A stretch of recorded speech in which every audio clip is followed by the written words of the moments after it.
how do I network? I go, why do you feel your network isn't working for you? And they go, oh, because I'm not getting the jobs I want. I'm getting the roles I want. I'm not, being seen by the people I want. And I go, okay, so you've identified 3 things there of how you can improve your networking.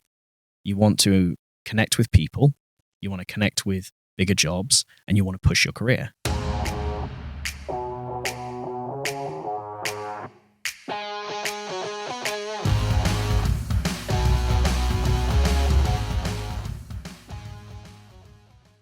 Welcome to Filmmaking Framed, the video podcast that interviews industry professionals to find out the tips and tricks to make it behind the silver screen. With me, as always, is my co-host, Tom Dexter. And myself, Daniel Hughes. With us today is professional actor Christian Reid, who's also the co-artistic director of Fleur theatre company and has recently launched a professional advice service called Coaching with Chris. Yeah. Welcome, Christian. Thank you, guys. I really appreciate you having me on. Yeah, no, it's awesome. I'm loving the setup and vibes, like everything. This is really, really cool. Thank you for having me. So we usually start one of these episodes by asking our guests to define their role. Oh, good. I feel like many people listening probably feel like they know what an actor is. Sure. But in your words, what is the role of an actor, in the general industry ecosystem? Short answer, I'm a professional pretender. No, I mean, I'm very on brand stuff. So like I categorize myself as an actor combatant specialist, and I'm an aspiring motion and performance capture artist. So what I specifically do is, first and foremost, I'm an actor. I text-based work and all that kind of stuff. But I do varieties of sword fighting, firearms, unarmed fights, those kinds of things. And just kind of, reach into every area of the industry that's possible. So theater, film, motion capture, it's all that kind of stuff.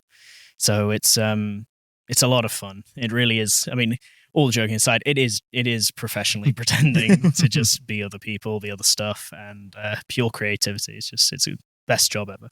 And Christian is being very humble when he says an aspiring motion capture performer, because he is on a yet to be announced video game where he has performed in performance captures. I have, but I feel like if I said to them, I was like, oh yeah, I'm a motion performance and voiceover artist. I was like, can you call that if it's not out yet?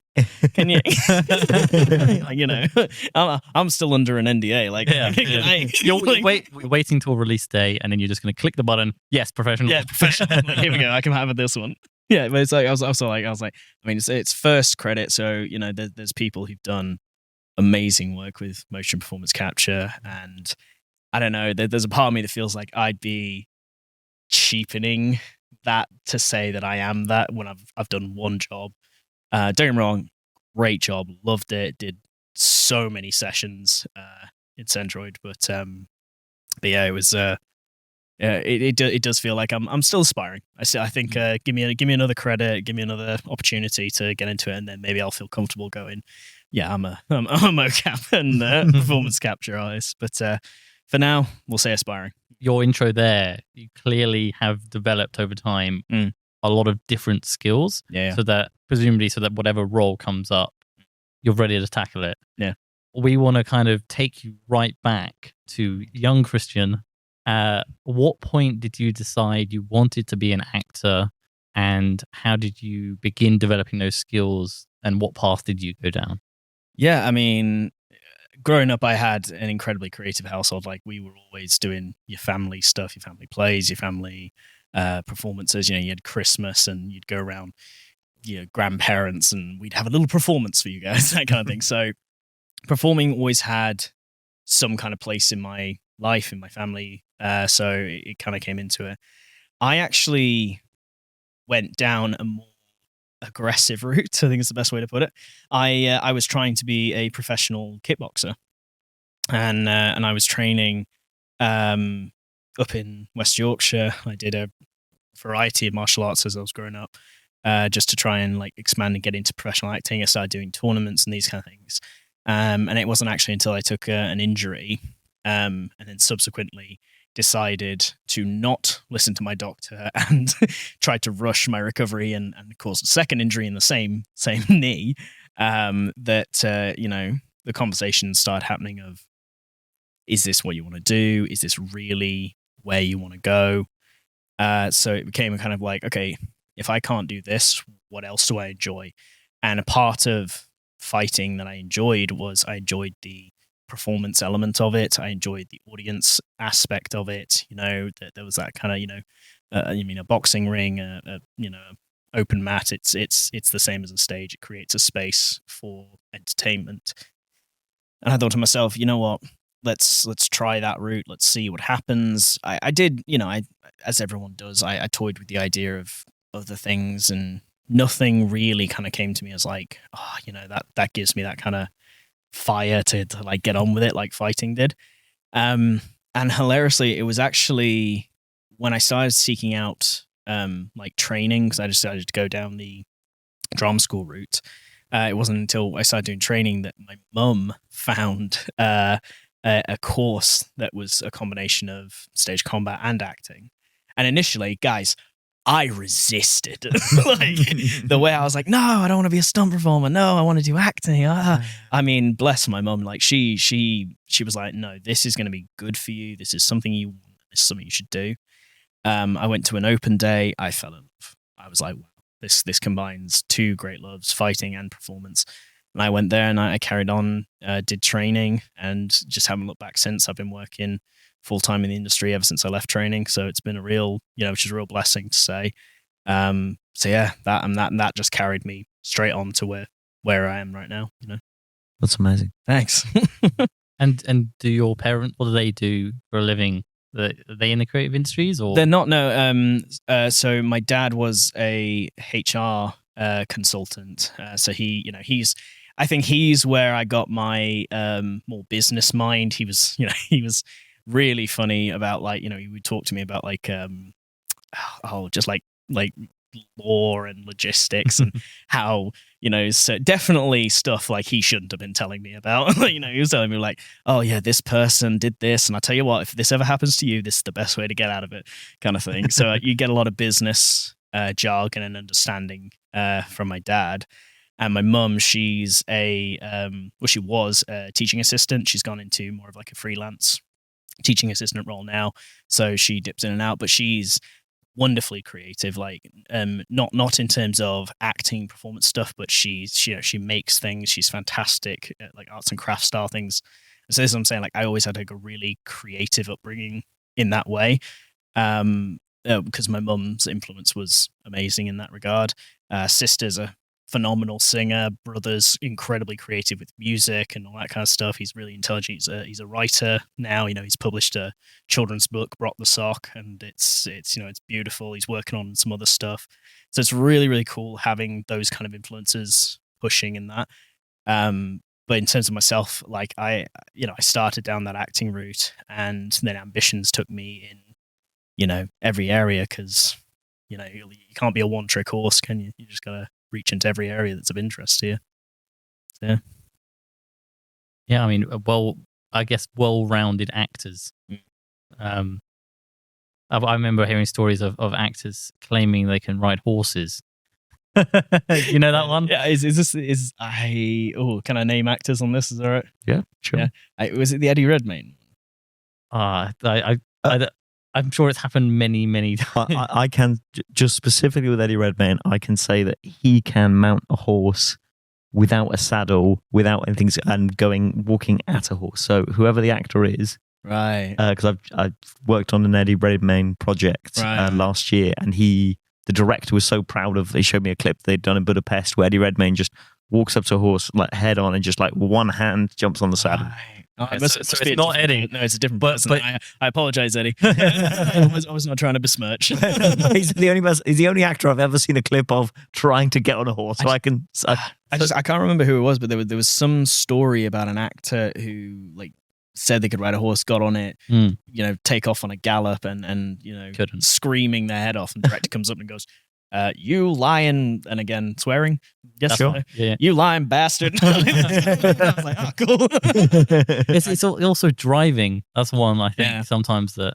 I mean, basically, for the audience's sake, the way a lot of actors in the UK, they're on a service called Spotlight, and on Spotlight it lists things like your height, your age, your like age, playing age, and all your different skill sets and your CV basically of what you've done, and it lists the CV. So in my role as a performance capture producer, I'll hire people who say they can do motion capture. Yeah. But I don't actually know who regulates what people say they can do. I know stunts is a different thing. It's a stunt register, but generally speaking, how does Spotlight work? I mean, Spotlight, obviously when you're lucky enough to get on Spotlight and qualify for it, you're in control. You as an actor are in control of putting in what skills you have and what skills you can state that you are highly skilled in. Obviously, if you have representation, ideally your agent should also be checking that, making sure that you're not lying about anything, because they're always going to find out. It's one of those famous stories I like to tell clients of mine. Is I was like, one of my previous representations, I was auditioning just for their agency, and the first thing this agent said to me was like, "Cool, so you've said you can say this accent, do it now." I was like, "Excuse me?" You're like, "Yeah, you said that you can do this accent, do it now." Okay, and having that get in phrase to get in, and she went through, and I mean she went through my CV.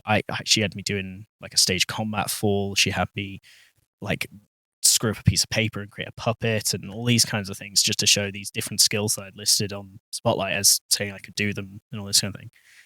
And it wasn't until afterwards, when she was in that kind of more conversational mode, that she went, "The reason I asked you that is because so many actors put skills on their CVs. And realistically, if you're going to list something on your CV, then today, right now, if I gave you the opportunity to demonstrate it, you should be able to demonstrate it." Yeah.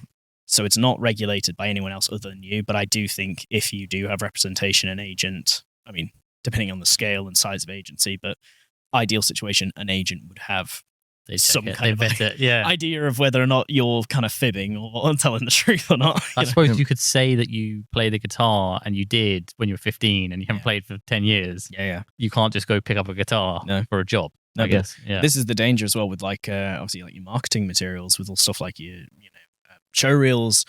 Different, obviously that impacts more in like, has your look changed? Has your age changed? Obviously how you look in your show reel.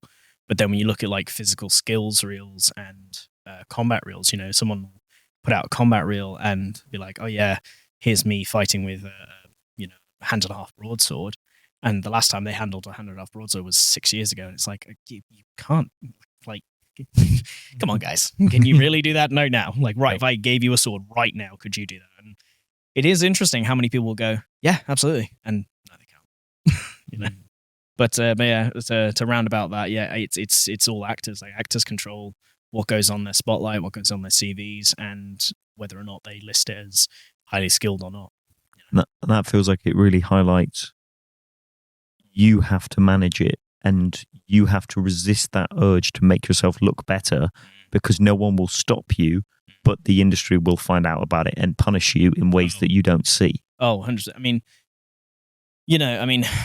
there's always that phrase of kind of like, try until they find out you can't try anymore, and it's that kind of thing of like, I always advise against it. I'm like, look, if you can do something, wonderful, keep training it, keep practicing it, because it's clearly something that's going to be in demand for you at some point.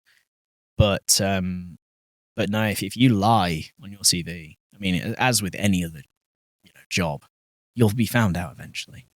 And don't get me wrong, sometimes it's overlooked. Sometimes you go, "Oh damn, I haven't practiced that voice in a while. Oh, I haven't done that move, that trick in a while." And you're a bit rusty, but you should be ideally within like a week be able to go, "Okay, yeah, I got that back and I'm fine," before this job, which requires me to do it every single day, calls me in kind of thing. But yeah, it is crazy though. But no, 100%. If you're going to list something on your CV, you got to be able to either drop it right there and then, or be able to do it within a day or two, like of practice, to have it back. Yeah. What would you say? I guess across both your commercial and theatre and various performances, what's the skill? What sort of skills, if you were a budding actor, what sort of skills are really employable to have? I suppose it depends. It depends on what medium you're interested in, because, like, different goals, different aspirations. I mean, the ones that I've found, generally speaking for myself, that are highly employable is, stage combat for certain. Like it's applicable across theater, film, video games. It's got reach everywhere. So it's a very in-demand skill, and there's very little opportunity to do a lot of it because of cost, and unless you go into training, obviously that's putting time away, and sometimes that's just as costly as your finances. But that's definitely a huge skill. Puppetry, doing multi-puppeteer puppetry, massively popular skill. Life of Pi, War Horses coming back. There's a lot of interesting things with puppetry that people are really, really seeking out. Languages, big one. Languages, like if you can speak multiple languages, crazy.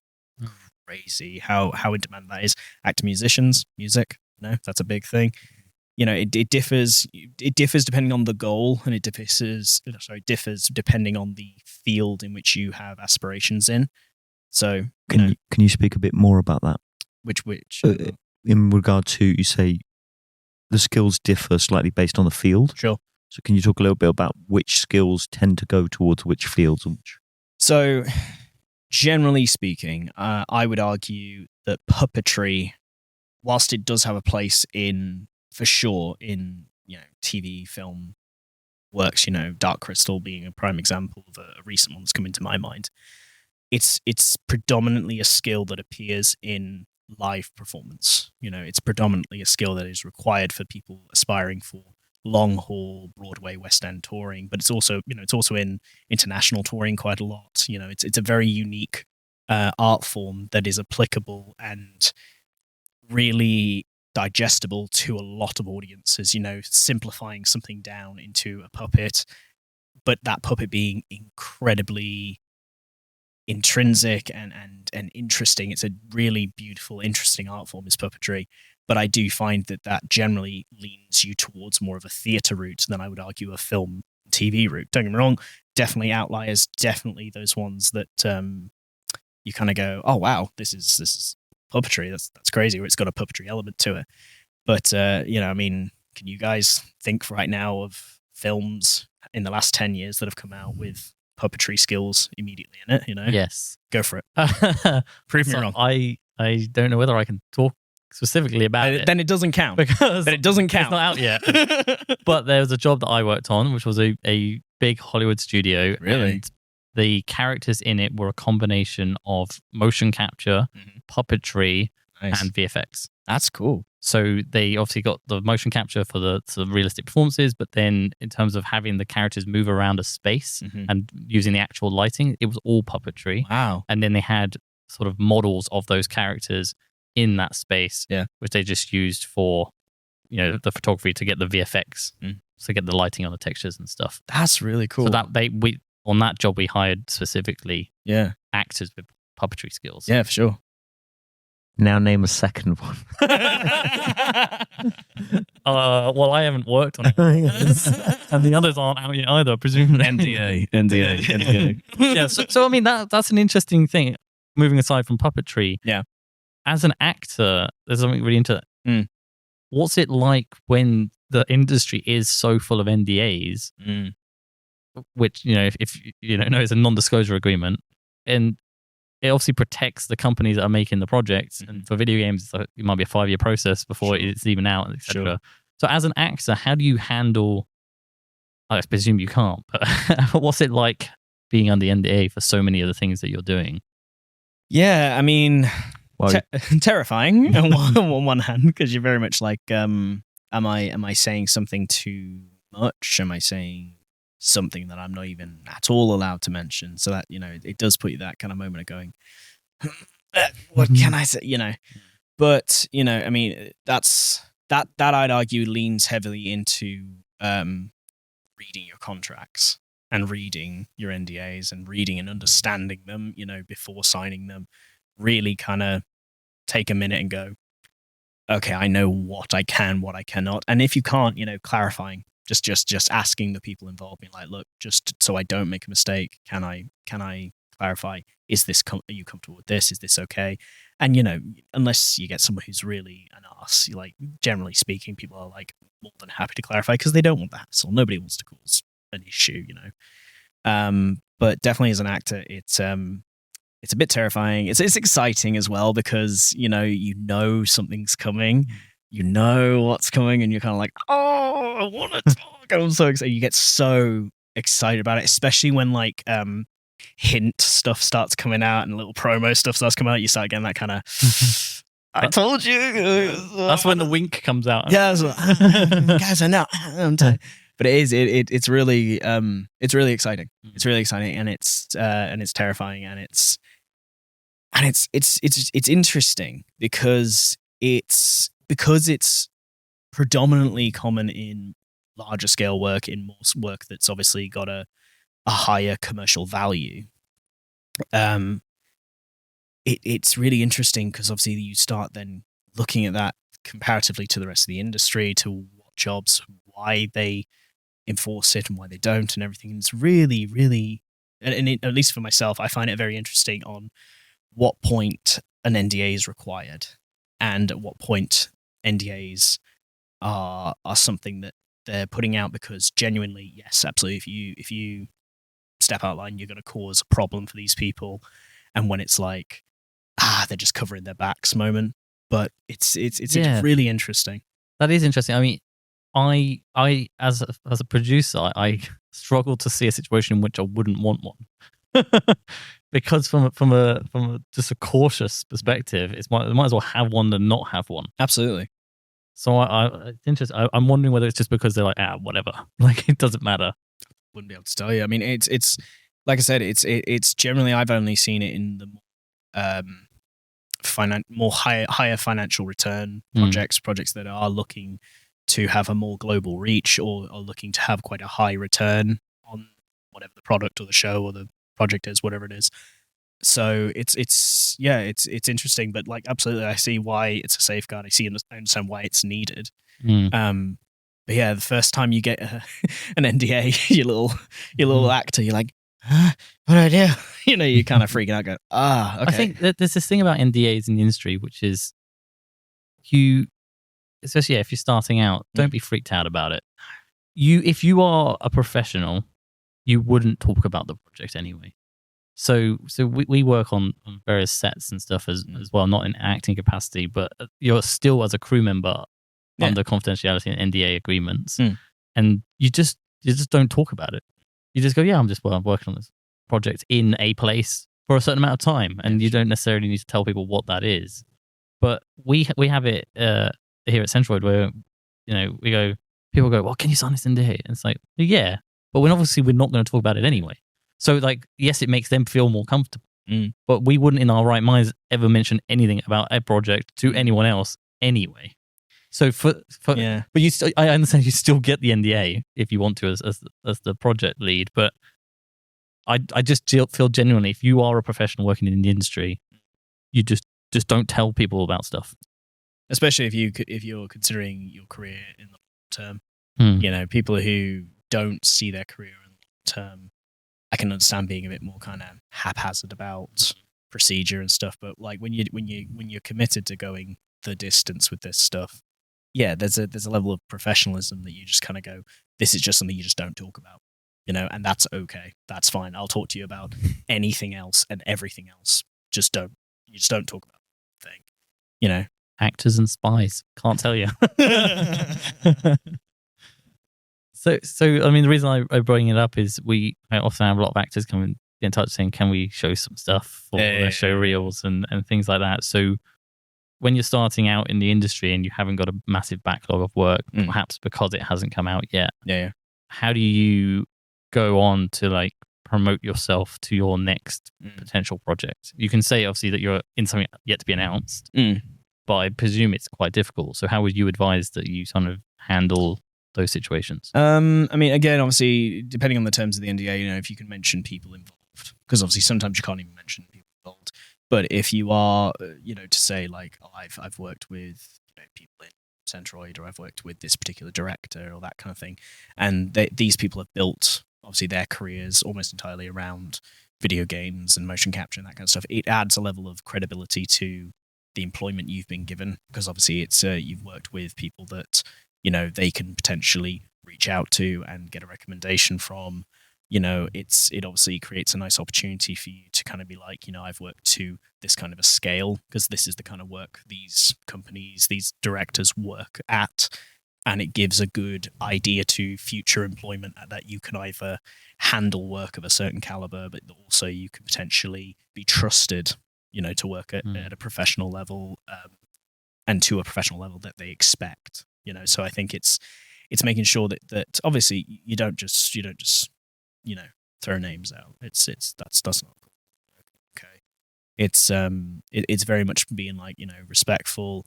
And, you know, and you know, mentioning things like, you know, saying I was a motion performance and voiceover artist, you know, so you're not breaking any NDAs, you're not causing any problems. All you're doing is stating these were the roles I took on, not the characters, but these were the roles I took on, so that people understand what comes with being a motion capture artist against a performance capture artist, against a voiceover artist, actor combatant, so on and so forth.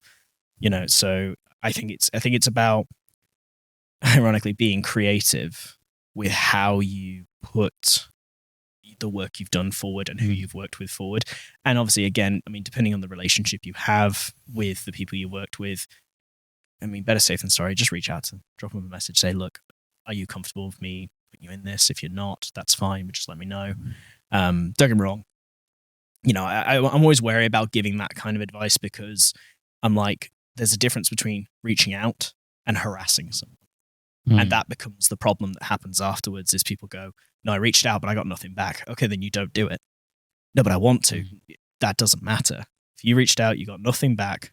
It might not be malicious. It might just be absent-mindedness. They're busy, whatever.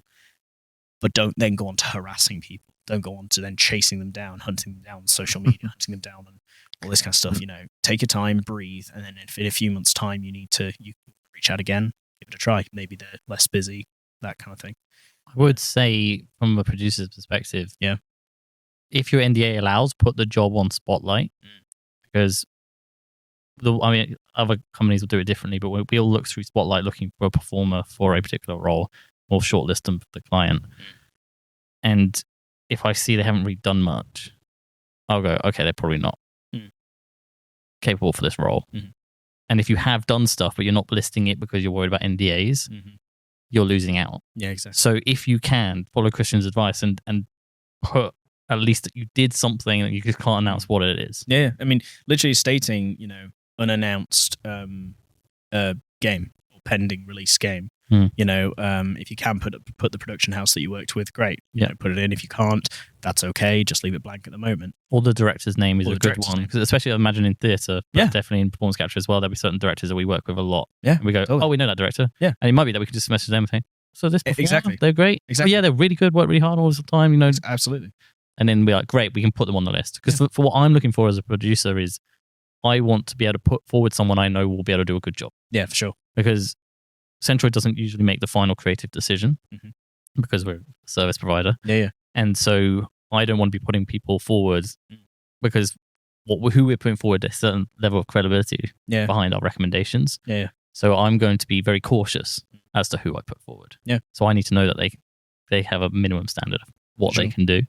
And I suppose it's when like they don't have the credits to carry that. It's making sure you've got marketing materials that show reels, demonstrate that you can do it. You know? Yeah. If it says highly skilled motion capture, I'll go, cool. Where's the clips? Yeah. Where's the movement reel? Where's the if you're not got stuff in the volume, where's your movement reel? Where's your creature reel? Where's all this kind of stuff? Let me see some stuff. You know. Yeah. What is a creature reel?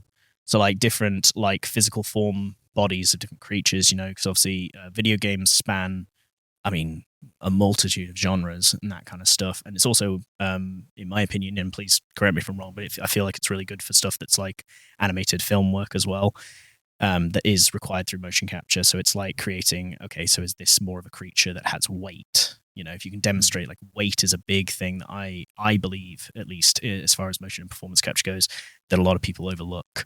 You know, if you've got to sell muscle tension and weight and the size of a character, that's going to affect how you walk, that's going to affect how you breathe.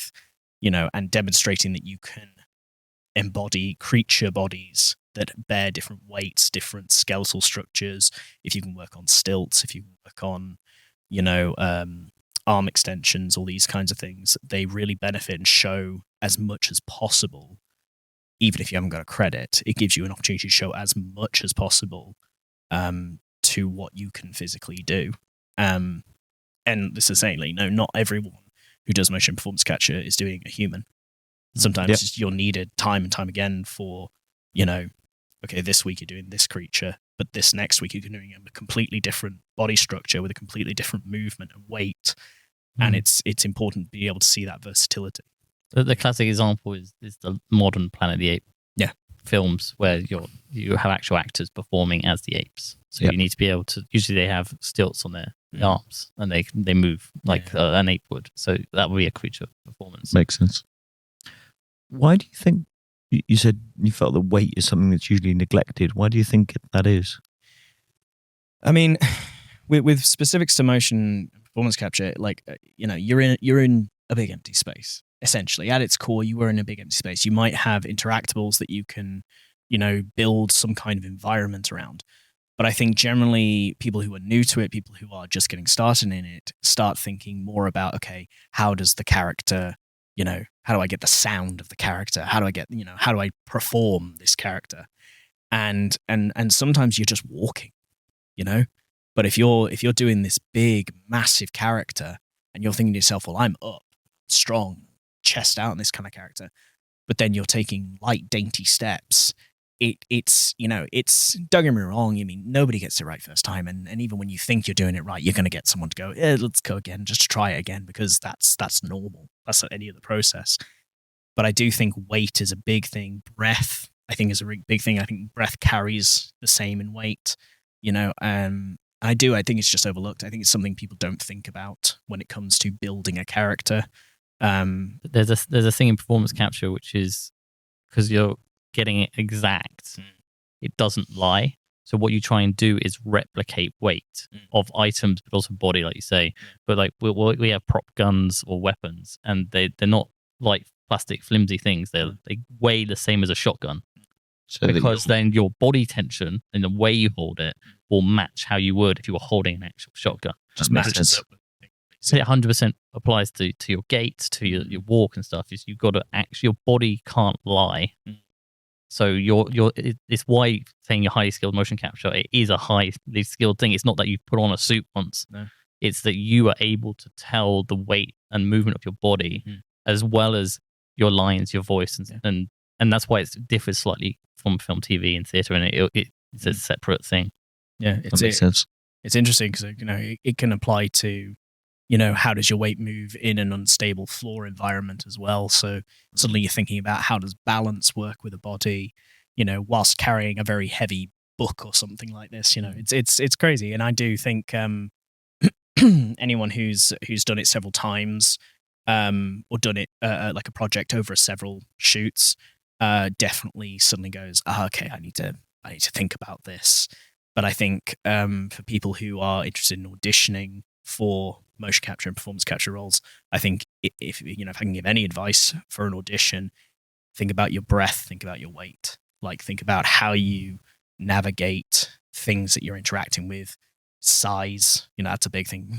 How many times do people pick up something, put it down, go to pick it up, and it's a different size? It's all these kind of things. You're like, you get, if you're lucky to have an interactable, fantastic. Sometimes you don't. Sometimes you just gotta go. It goes from here to here, and I go every time. It's got to be here to here. It's got to be this moment. So yeah, it's definitely something I think anyone auditioning for motional performance capture should think of is weight. I think that's excellent advice. I'm curious if you have equivalent advice for, say, theatre performances. Yeah. So I mean, this is going to sound the most artisty thing I'm ever going to say. I kind of break this down when it comes to motion, body, think weight, think the physicality of that kind of stuff. When it comes to theatre, think soul.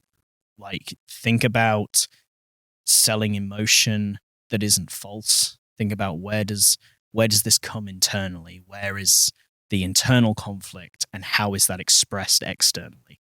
I think when people go for theatre, I think a lot of the time it goes to, where's my audience?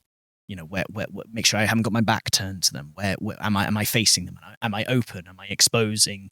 Look at me, like this kind of moment. And I think it's that kind of like, you almost should forget your audience is there. Monologue, scene, whatever it is. Forget the audience is there. And the more in that moment and giving of your soul you can be to whatever the character is, whether it's a character in pain, a character who's overjoyed, whatever it may be, I think the more you give to that moment and focus on the moment rather than how does this look, will vastly pull people in more with theatre. Because yes, I mean, there's always the technical elements. I don't want to look at a back the whole time I watch a show. But these are inherent skills that you learn that are natural skills to learn. But because they're natural skills, they shouldn't be things that you're obsessing over, worrying about. It's fine to turn your back to an audience. People turn their backs, guys. But if you're going to spend an hour show with your back to me, there better be a reason, because otherwise, a really cheap seat. That's what I'm saying. Yeah, it's a really bad ticket. But it's I think it's being in a moment with your soul in that aspect. I think it's putting the internal out, and not really. Don't get in your head. Don't get in your body yet. I think get into who this character is, who this emotion is, what's the scenario, what's the feeling. And the more you can feel a moment, the better a response. And that applies to, because I know that naturally sounds like it leans to a dramatic moment or a sad moment, but that can lean to any moment, comedy, slapstick, just whatever. I could have the actor wrong, but I'm pretty sure it was Michael Caine. And he was talking about when he first became an actor, and the scene was drunk guy coming home. With the chair? Is this the chair with the door? I'm jumping to conclusions twice. Eddie Redmayne and now Michael Caine. No. I'm sorry, carry on. And so he comes in and he's doing it and he's trying to act drunk. And the director stops him and he's like, you're doing it wrong. Like, you're a sober person trying to act drunk, whereas a drunk person coming home late after being out would be trying to act sober. Yeah. So you need to play it that way. And it's the same thing. I think this is Bryan Cranston, where he talks about, like, if a character cries easily, then we as the audience don't cry. But when they're trying to hold it in the last moment and then it breaks out, which is what you do when you're trying to hold back tears, you're not trying to let them come. You're trying to keep it in. Stop, yeah. And so that was interesting when you talk about making the internal external, but taking it on that journey. So just sparked the idea. Yeah, I think the chair thing. It was a thing of someone again, for life I can't remember, but I think it was like a scene had occurred and a chair had blocked a doorway, and this actor tries to open the door and can't, and the director's like, "Right, stop! Why aren't you going through that door?" He's like, "Chair's blocking me." He was like, "If there's a chair in the way, it either becomes a dramatic moment, and you slam that door open, or it becomes a comedic moment and you fall over that chair. Find a reason to get past that chair, Yeah. And I think it's that not allowing, the real world to come into it. If your reality and being in that scene and being in that moment and having your internal expose out, if there is the proverbial chair in the way, you find a way to either kick it out the way, or laugh about it. Yeah, I think that's a great shout. Like, there are so many great takes where the actor has injured themselves doing it and has used it to enhance performance. Like, the one that comes to mind is DiCaprio when he slams the table in Django Unchained and he cuts his hand open. Yeah, and he just goes with it as if it's it is. I mean, the one that immediately jumps to my head is the Lord of the Rings, Aragorn breaking his foot scene. We love that moment because that shout, comes so real. But no, I love that one from Django as well. Well, another Lord of the Rings one when Lurtz accidentally throws the knife at it, and Viggo Mortensen is literally just batting a knife aside, and Thank God. Like I think this is right. Don't misquote me here, but like I think he was like adamant to train with a steel sword throughout Lord of the Rings, and he wouldn't have like a prop version. Thank God he did. I'll tell you what. That's really fun. Yeah. I was wondering if we could go back to the early start of your career. So you started out in kickboxing, and then you chose to go to drama school. Yeah. And then you said you've been working consistently since. So what was that first role out of drama school, and how did it come about? So I did a 6-month UK European tour. I did all of England, England, Scotland, and Wales. I didn't get to go to Northern Ireland, but it was like mainland UK. And then we went out to the Netherlands for a while, which was a lot of fun. But that was a crazy tour. That was first job out. I was in my final year of training, and the audition had come out. It was at that point where we're not doing skills classes, we're not doing acting classes, we're just kind of doing show prep and industry prep. That's all it was. And I was using every bit of downtime I had to get on emailing casting directors, agents, applying for jobs, Spotlight, Mandy, other whatever casting site I could get through. And this job came up, and I just went for it. Several other people in my class went for it. It required sword fighting skills. It required, someone in, fit me very well. And I went to the audition, did a whole fight call, did an audition. They actually got very tricky in this first one. I only found out when I actually got the job. They planted people outside the room to basically see who was kind of slagging off who, and who kind of turned up and was like helpful. Personality. Yeah, like really, like they planted like members of their own company and like previous actors who were already on the job in the waiting area to basically see who was slamming who was, You said it was a 6-month tour, so I imagine, if you're going to spend that long on a job with someone, that's not a bad idea. But this is, but that, that's one of those things that they don't teach you in drama school is don't be a dick, and how many jobs do you lose just from being an arsehole? Yeah. Particularly in a game where you don't know who's friends with who, Sure. who's brothers with who's I know plenty of stories where people are like, that person's great, but they were rude to, my girlfriend or my wife or my sister or friend or whoever it is. And they're like, and so it will be going to someone else who's as good. And you'd have to be exceptional to overcome that. So not being a dick, very good career strategy. Yeah, for sure. And the thing is, like, obviously it's a highly competitive industry. It's an oversaturated industry. And it's, a lot of it's born out of insecurity of, am I going to achieve this role based on my own skills and ability, And I find that's when people start turning on other potential auditionees and other people. It's when there's that doubt that, can I deliver? Can I deliver through my own skill? Do I have that faith in my own abilities and skill to deliver the best performance I can? I find that's the point where people start going, oh yeah, well, and they start taking shots and that kind of stuff. But no, rise above it, guys. Like, be you, not who you think they want you to be.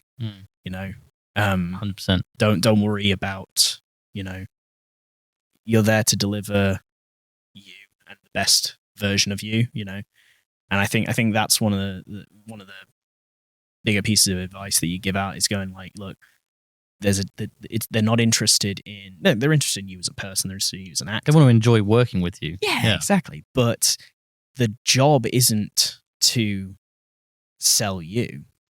The job is to show the transition from you to character and how your version of this character is going to benefit this project.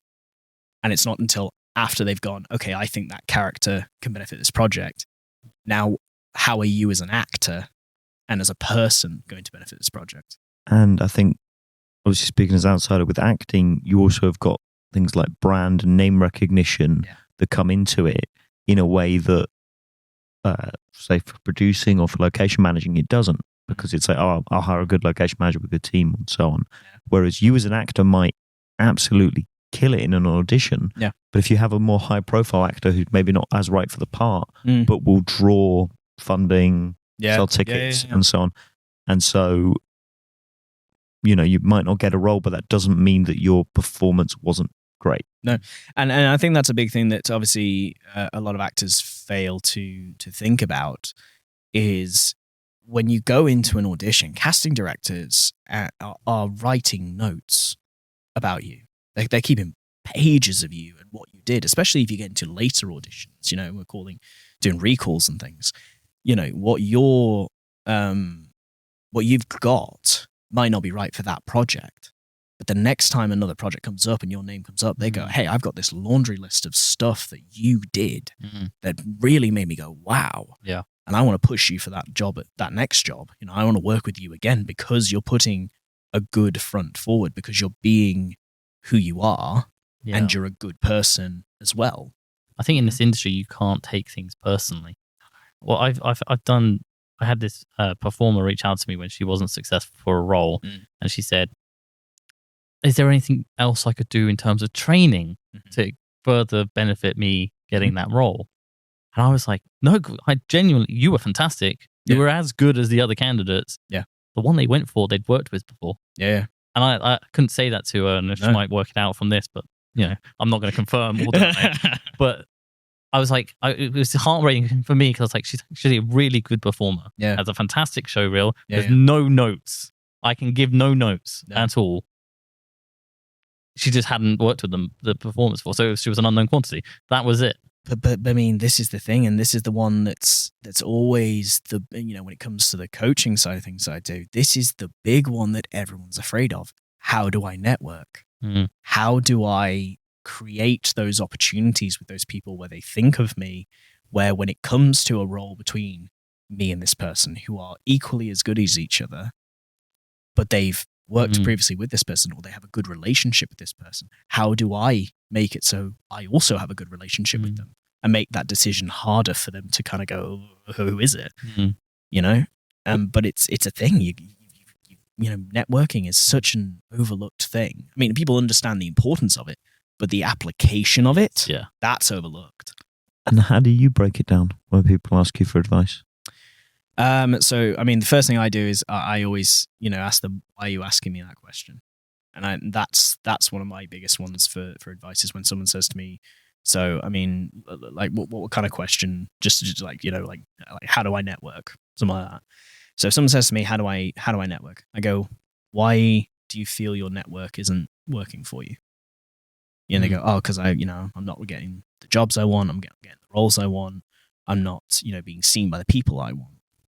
And I go, okay, so you've identified 3 things there of how you can improve your networking. You want to connect with people, you want to connect with bigger jobs, and you want to push your career. So now let's look at those moments individually. Connecting with people, are you going to industry moments where those people are present? Case in point, workshops, you know? Are you putting yourself in positions where research and developments are coming out? Or are you going to, you know, conversations? Are you sending emails out to them about what work you're doing, you know? And again, I reiterate, not harassing, because that's the other part that then massively damages you, because, you know, you'll say to someone, are you putting out to people like casting directors and these kind of people, producers and such, you know, with, you know, your material? And they go, yeah, no, I sent them, you know, an email this week, and then about 2 weeks later I sent it again. I'm like, okay, your average casting director, producer, anyone who's in, you know, that kind of a role, I mean, you know, they're getting thousands of emails. Thousands. And that's not an exaggeration. You know, some people go down, and the bottom end, they're going down to, okay, hundreds of emails, you know, which is still absurd. So your average time is, you know, like 4 to 6 weeks before they're even seeing that email, unless they are hot on their emails. We tend to look at these emails when we have a specific project come up. Yeah. we basically will be casting for a particular thing, Yeah. and then I'll start looking through these emails and go, okay, who's reached out? Okay, that person, they have the right skill set. Let me reach out to them, see if they're available, that sort of thing. Yeah. And so you can get in touch, and I will be in touch when something comes up. Yeah. Because like in a lot of things, it's all about timing. So you could drop that email and they go, oh, actually, there is something Christian would be perfect for. Boom, you've got yourself a job. Yeah. Or you'll send the email and I'll be like, great, I'm not casting anything. I'll just keep that there. Yeah, for sure. And if you've been great in the past, then obviously when something comes up, I'll think of you. Yeah. But I won't immediately offer you a job. So the outcome that you're getting from that email will either be, yes, you've just landed yourself a job by accident because the timing was perfect. Yeah. Or you're there ready for when an opportunity comes up. Yeah. And there is a value to sending emails when you between projects, 3 months, 6 months, 9 months, whatever it is, because over a period of, say, years, you can be updating someone who's like, well, I've seen your name a lot and you've done that and you did that and you did that. And it's, people think of it in terms of, did I take action? Did I immediately get a job? Whereas this game is all about relationships. Yeah. And it's doing those emails over 3 months, 6 months, 9 months, whatever it is. And I'd really recommend working out who you want to connect with and basically cycling through. Yeah. Because that's a way that you can be constantly communicating, but not irritating people. Not irritating people, exactly. And it's one where you get so many jobs where it's the contact person, they haven't got it, but they've seen you and you've in a non-harassy way message them and they're like, oh, so-and-so that I know is looking for someone, I'll connect you. Exactly. And even if you don't get a response, doesn't mean it wasn't a valuable email and the person was like, cool, seen your experience, seen your name, don't have anything, bye. But then you've laid a brick. Yeah. Like and follow Centroid's socials. Oh, for sure. Because if you like something on there, I will be like, oh, that actor, just thought of them. And it doesn't bother me because I don't get ping every single person who, just a little thing. Yeah. But this is the thing, like, it's, we're talking about like that networking thing, building it. Absolutely. A cycled list of people that you're happy to reach out to, where you're sending, okay, this is my time to send this person an email because I haven't reached out to them in about a month, 6 months. But equally, when you are reaching out, make sure you're reaching out with something to say. And I think that's the other thing that a lot of actors find hard with networking is they go, I haven't got anything to say. I haven't got anything new to say. And I go, okay, so then my question then goes is it right for you to reaching out right now? Yeah. Is it right for you to be reaching out right now? And they're like, yeah, but I'm not getting anywhere. Are you sure? Because if you don't have something to reach out about, is there a greater issue? Are you not putting in time into your training? Are you not putting time into other skills that can benefit? Are you not putting time into your brand, your marketing materials? And do the research because, like it says, you can comment on Centroid socials or, if it's a director or a casting agent or something and you see they worked on a film or something and you see industry press, there are so many ways now. It's like the irony of like it used to be you just could call people and then we've got phones and you could text people and now it's like WhatsApp, Messenger, Instagram, like just... The day TikTok really takes off in our industry, that moment where Tom's getting all those TikTok videos. I'm like, oh, that one's quite funny. and the latest trending song. And particularly for actors, like you've got good presentation skills. You would hope, otherwise you may struggle in acting. Yeah, but that's exactly the moment I'm talking about there. Sorry to cut you off there, but that's exactly the moment I'm talking about there. So you're reaching out and you're not getting a positive response. Okay, so that's the point to look back and go, how is my brand looking? Yeah. What, is my presentational skills working? Is what I'm putting out working? And if it isn't, I think, the fear of, oh, but I can't do anything else. I can't do anything different. I'm like, no, guys, you need to be fluid. You need to be constantly changing and trying new things and stuff that you are not necessarily great at. And learning and growing and developing. Because if you're reaching out and you've got a material or you've got a style of email or something like that, and it is not getting a positive response, it's very easy to turn inward. And you shouldn't turn inward. You should go, okay, that's not working. How can I change or adapt or reinvigorate this to make it more enjoyable to respond to. If you create that presence online, Yeah. then we'll find you. We'll see it. And then, you're just basically being the best version of yourself and the best communicator of what you do. And then people will find it. And obviously, you got to do active things as well, not just the sure. But having that presence and building that brand as an actor. Sure. Personal branding is something that's so underrated. Yeah, absolutely. Like I get it and I completely understand it. We love what we do. And you're very, very lucky and blessed to be able to say you do something you genuinely love. But just because you're blessed and lucky to be saying you do something you genuinely love does not mean you can treat it any different to any other business. Everything from a corner coffee shop to Google needs input, needs investment. And investment doesn't come in the form of finance all the time. It comes in the form of education, time, personal development, skills, diversifying everything that you have to make the best possible personal brand you have. Yeah. And putting it out there, And you're absolutely right. And it's because from my experience with actors, there is a love of the craft, which often doesn't lean itself to thinking of themselves as a product. And it's like any company markets their product, and social media marketing is massive. And what's amazing about social media marketing, you can market for free. Like people are like, oh, I'm posting all these days on Instagram, I'm only getting 20 views. It's like, yeah, but you paid nothing to post on Instagram. Legit. Like guys, you literally have a platform that you can direct people to that shows you in the best possible light. Yeah.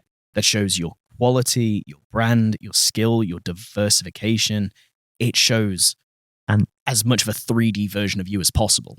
And if you can do things like fight choreography, and you can make it an educational thing of like, this is the different weapons and these are the challenges. And if you're creating content that creates value, people will watch it for that value. And then, while they don't realize it, they're being marketed you. Yeah.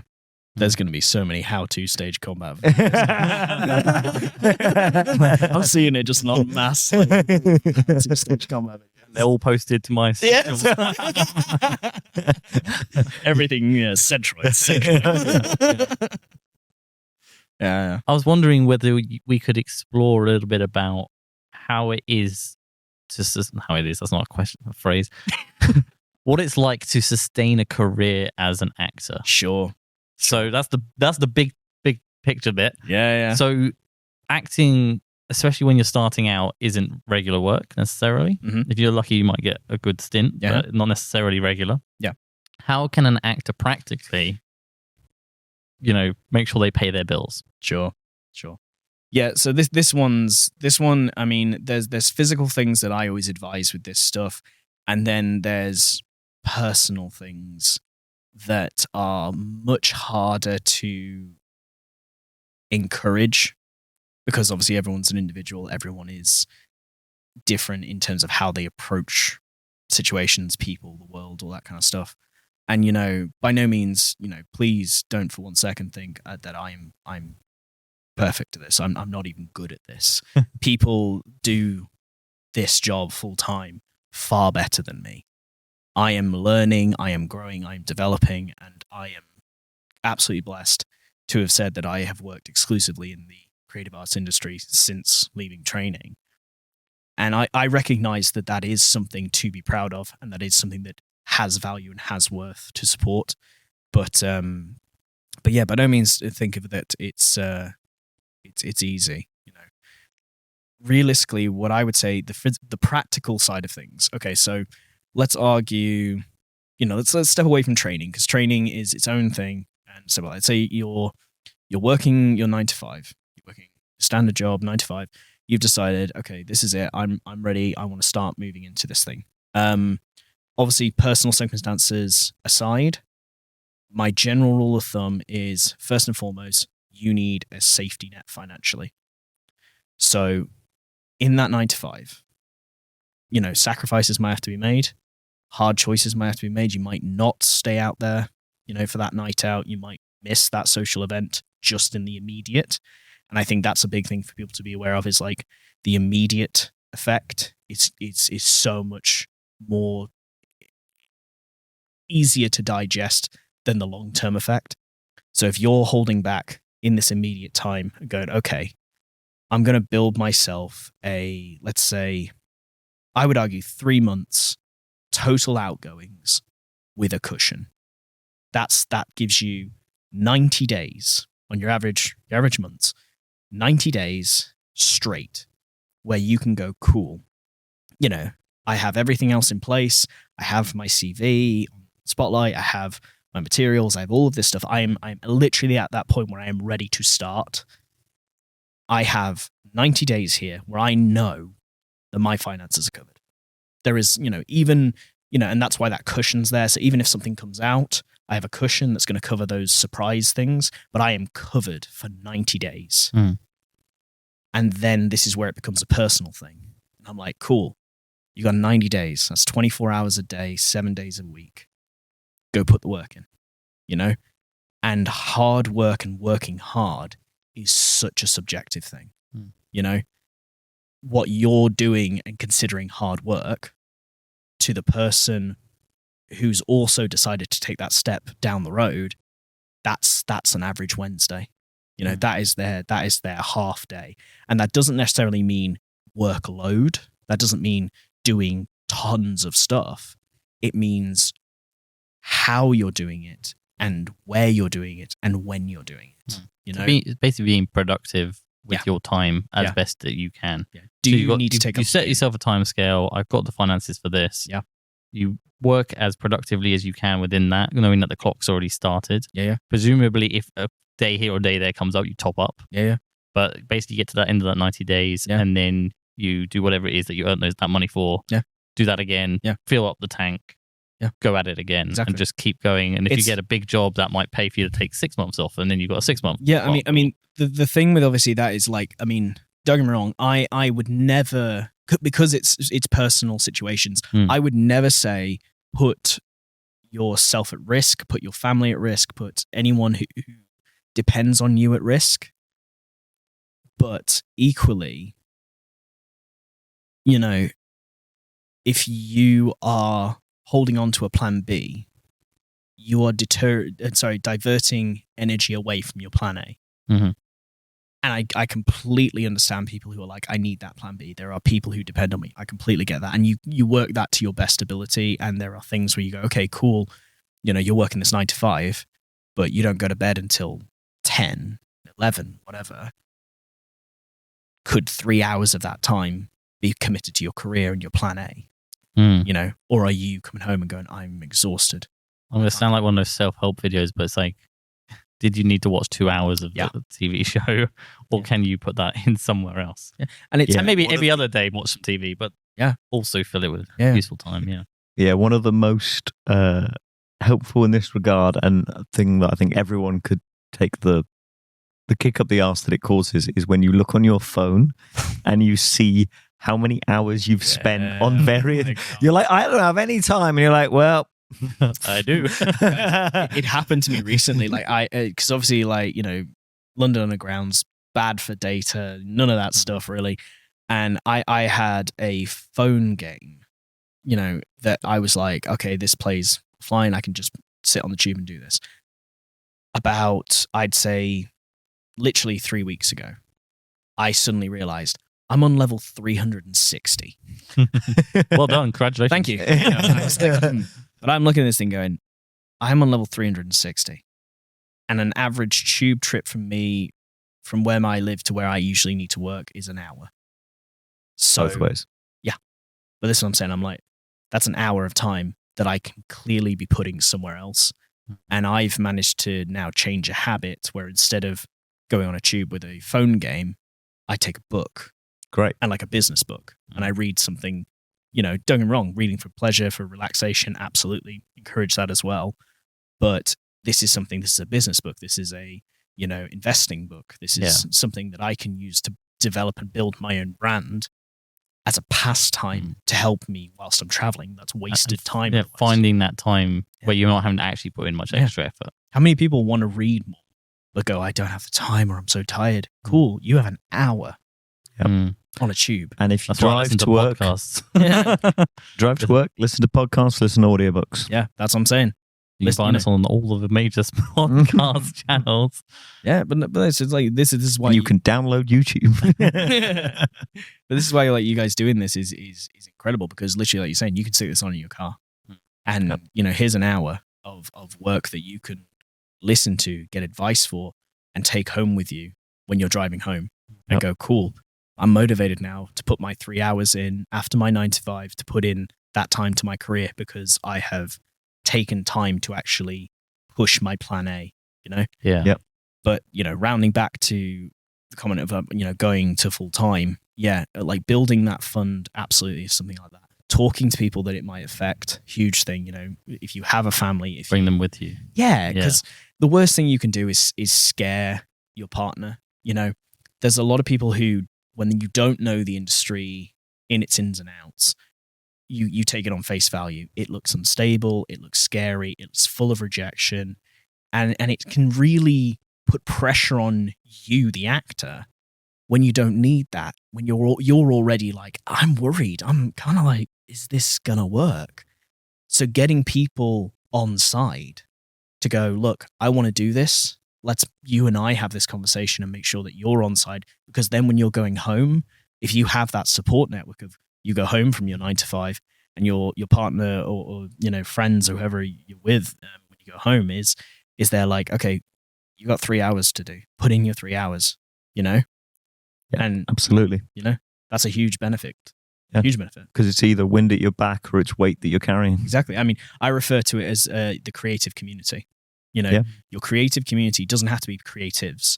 It just needs to be people who are supporting your creative community. And I think people who invest in their creative community get investment back. People, you give to your creative community and they will give back. And it can only support you, And as particularly when you say with your partners, for people who have partners that are outside the industry, it's like you find it, scary and you don't know where your next job's coming, but you at least have some understanding of how the industry works. If they don't have that understanding, you just randomly earn money at times and randomly don't know others. And you are not able to give any kind of sense of like, is it this month, is this month? So the more you can get people to see it, the more you're just reducing that uncertainty. Yeah. I mean, clarity gives, relaxation. The more understanding, the more educated you are on something, the more relaxed you will feel, the calmer you will feel about it. This is why I'm like, you should be reading, because, I'm blessed to have a good creative knowledge of this industry, and I gained that in training. But I had to put my own time in to learn the business of acting, the business of this industry. And that's the side of this industry that is not taught at drama school, that is not handed out, but it's also a skill that you take and you find not in the industry all the time. You find parts of it in the industry, but you find it in other aspects. It's crazy.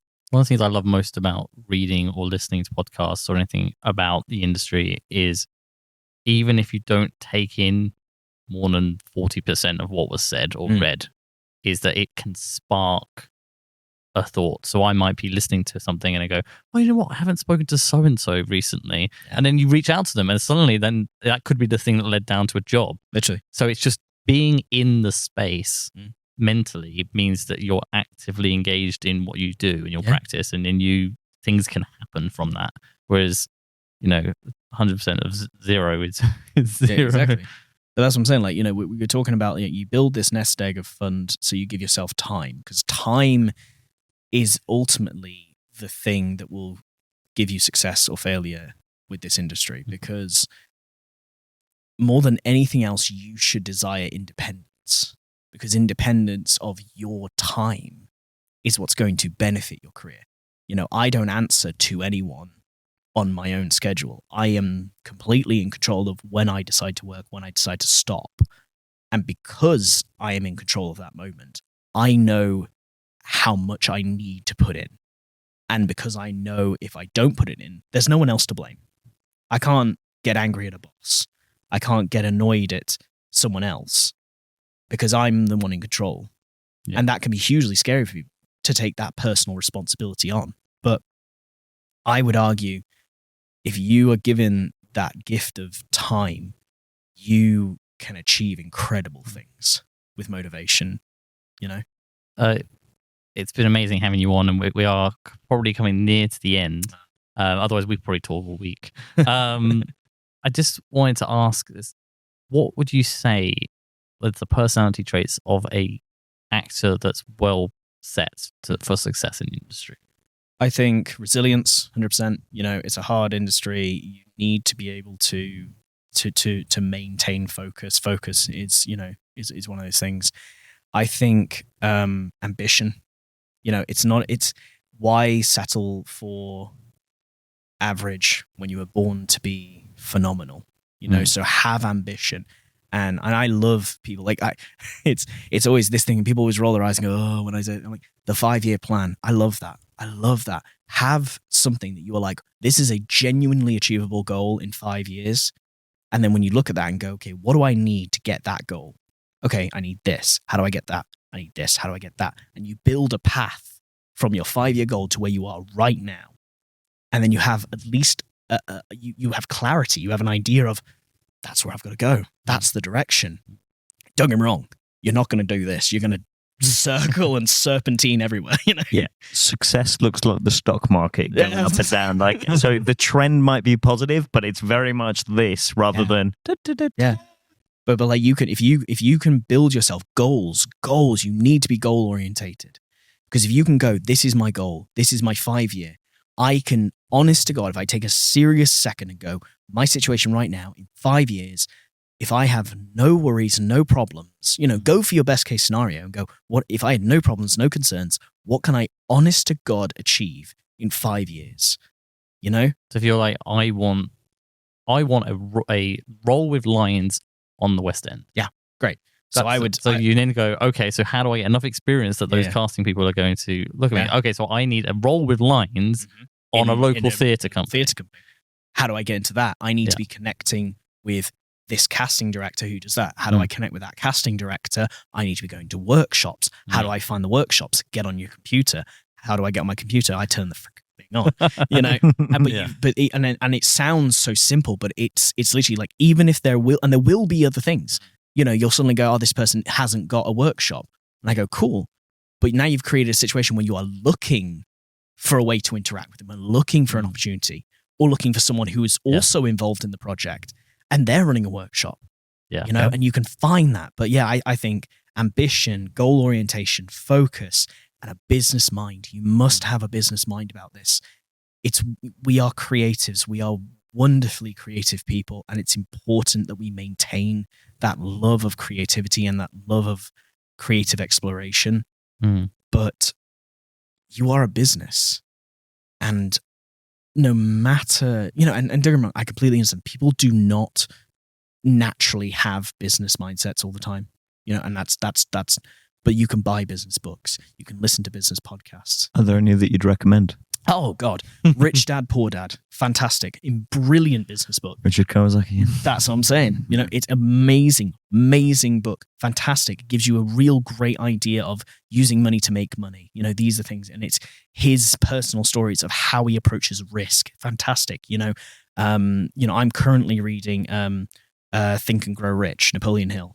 Fantastic, classic, fantastic book. You know, yes, has questionable moments of people going like, is this debunked or not? There's value in there. Big left field one. Sun Tzu's The Art of War. Yeah. Guys, strategy. There is strategy in our industry. You must think about strategy. You know, this is a massive, amazing thing. Psychology of Money. You know, Morgan Housel. Fantastic book. A really amazing way to look at how you think about using your money. And obviously, this is all currently built around money moments. But that's where your creative brain comes in, because you look at this and go, he's talking about the stock market. But how does this technique, how does this thought process affect my business? How can I apply this strategy from The Art of War to my business, you know? Part of what made Charlie Munger, who recently passed, and Warren Buffett the most successful investors in terms of portfolio over history is they brought in things like evolutionary biology and applied it to the stock market and companies. And like, what are the advantages that would have enabled species to survive, and how can you apply that? And no one else had, particularly on scale, had brought that kind of thinking in. And they do it with design and stuff as well, of like planes and various things. Yeah. I mean, I'm absolutely bastardizing this quote, but it's a great one. I believe it's Warren Buffett, where he's like, an idiot with a plan will do better than a genius without one. Makes sense. Having a plan. So I have a quick question around agents, yeah, which we haven't really touched on, and we probably won't have much time for. But are there then actors who aren't business-minded, who basically get signed and then just rely on the agent to do everything? I'm certain there are. Certain there are. And how do you see their success happening? Is it just that they just happen to get the right role at the right time, but it's not in their hands? I mean, obviously this goes into nepotism. That is a factor of our industry. You must think about nepotism. But then, you also think about scale of agents. If this is an incredibly active, well-connected agent, they are going to be able to run your business incredibly well and get you the jobs that you want, and you are potentially able to take a step back. But I would argue, why would you want to? Why would you ever trust the future of your career, your finances, your life to someone else? Because even the best agents and the most respected and well-connected agents are not going to give more energy than you can.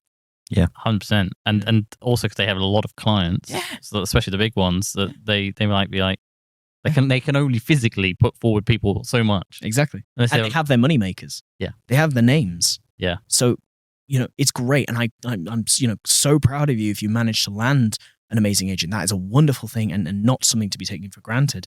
But equally, don't let the fact that you have someone with a name, have someone with a reputation, have someone with a connection stop you from putting your time into your business. And you'll be amazed how much, if you invest in your personal brand, people like agents will consider you more of an investment worth backing. Oh, yeah. Because and there's a quote I love, which is basically, when you're starting out, and it does not just when you're new, it's at any level, the way you impress the people who are beyond you is with effort.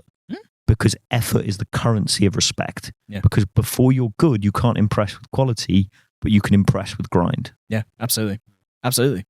It's crazy. And it really is, it is, what you're saying about your personal brand, it really will help you stand out. And stand out is a big thing that actors are afraid of. Big thing actors are. It's ironic, really.